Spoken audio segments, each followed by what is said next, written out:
Hey friends, my friend Malcolm has this great tweet from 2019 that I've been thinking about a lot recently, and it goes something like people are often experiencing their present reality, their day to day experience, in a mashup with their old emotional meanings. And so he makes an analogy and says it's like a dream where you feel like you're at school and you're also on a boat, and somehow in the dream you don't like you notice that you're at school and you notice that you're on a boat, but it doesn't quite occur to you to think anything strange of the fact that the school is a boat or you're on a school boat even though you've never been on a so-called school boat. And similarly, when we go about our daily lives, we experience events and we interpret events through the lens of our meaning making system, right? Our narrative engine. And we think about things in terms of what we had experienced in the past, right? Which is why, which explains a bunch of things. It explains why all creation myths tend to be about family, because family is like the universal story that everyone has experienced, right? Everyone was a child once. Everyone had some experience of growing up, even if you didn't have your parents in your life. You might have a grandparent or guardian or just someone who fulfilled that role. This explains like Freudian, so when Freud talks about, again, I'm not going to try to summarize Freud or the criticisms of him, but just the fact that someone such as Freud came along with his ideas and it was so ubiquitous, I think, ubiquitous, is that it's just so universal, the experience of having family, parents, growing up, feeling powerless when you're a child.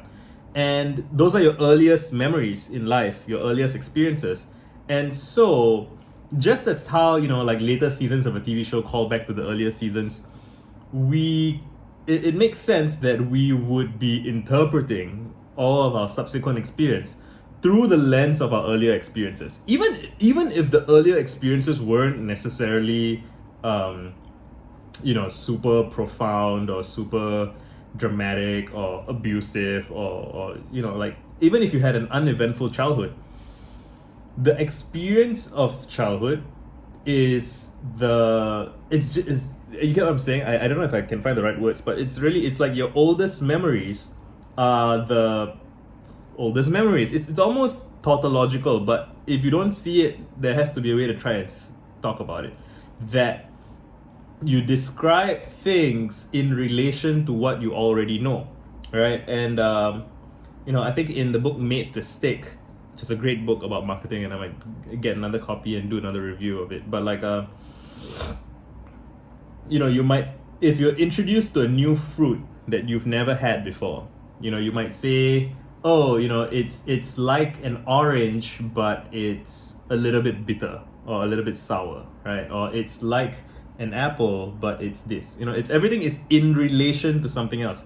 And so, for example, if you evaluate romantic relationships in relation to the romantic relationship that you probably witnessed, which would be your parents, that doesn't necessarily mean that your parents were particularly good or particularly bad or unique or whatever. It's just the frame of reference, right? So it's just thinking about the frame of reference is something I'm finding very profound. I was on an inter-intellect salon recently, hosted by my other friends, Paul and Orpheus, and they were hosting the salon about work and burnout and corporate culture.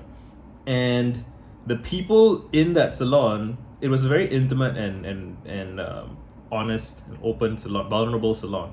And people were talking about their experiences of work and the stories they had internalized about work. And people learn this stuff from their parents, right? Children of immigrants tend to have certain experiences where the parents insist that they must get a job that pays well and is prestigious. I have a video about how my parents ran their own business, and so they never quite had a sense of work-life balance, and they were always working and always not working at the same time.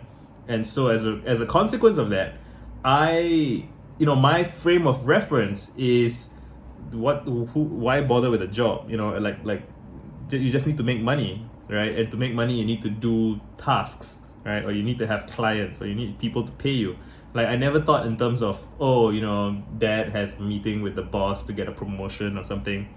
Yeah, my parents never got promotions because they worked for themselves, and they could take time off whenever they wanted to, which hypothetically was very freeing, but in practice they didn't really take much time off, and I inherited that in some way. Not to blame them, right, or make them responsible for the way that I am, but realizing that that's my starting point, my frame of reference, that gives me something to work with, and I can then design my personal narrative from that starting point. So if I want it to be the complete opposite, it can be done theoretically, right? I can come up with a counter narrative, or a frame narrative that contains the pre-existing narrative.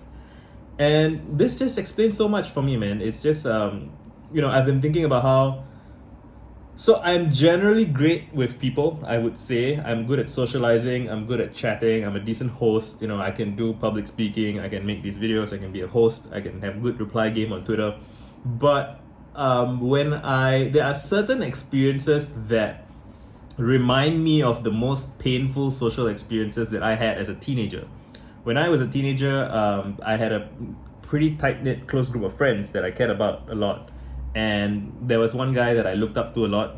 And I felt like, I don't want to say anything kind of negative about him. I think we were all struggling, right? We were all misfits looking to find family, and we found each other, and we were all misfit from the mainstream in a certain way, but we weren't necessarily aligned with each other perfectly. We all still had different ideas about what is important and what is good and what is right, blah blah blah, and we didn't know how to navigate those conflicts well. We were teenagers, right? And I don't really want to get into specifics in this particular video, but there was a few experiences that scarred me in some ways. When I say scarred, the words we use about these things, I feel are very loaded, and kind of like I'm trying to find new ways of talking about these things. Not because I think that the way people, well, I do, not to insult the way people talk about these things, but I want to find my own way, right? And I just feel like I had some very painful experiences socially because of a couple of things that someone else did or said that affected the way my entire peer group perceived me. Or I felt that that's what happened. I might be wrong, right? But that was my experience. And so I have this sort of a deep down kind of defense system against that.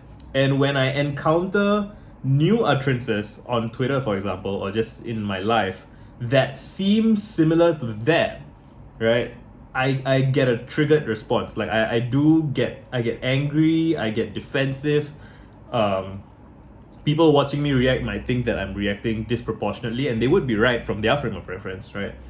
And yeah, the challenge for me is to appreciate that I am no longer in the circumstance that I used to be. So to use the school boat dream metaphor, it's like I'm at school, but I'm behaving like I'm on a boat, or I'm on a boat and I'm behaving like I'm at school. And that looks weird to other people.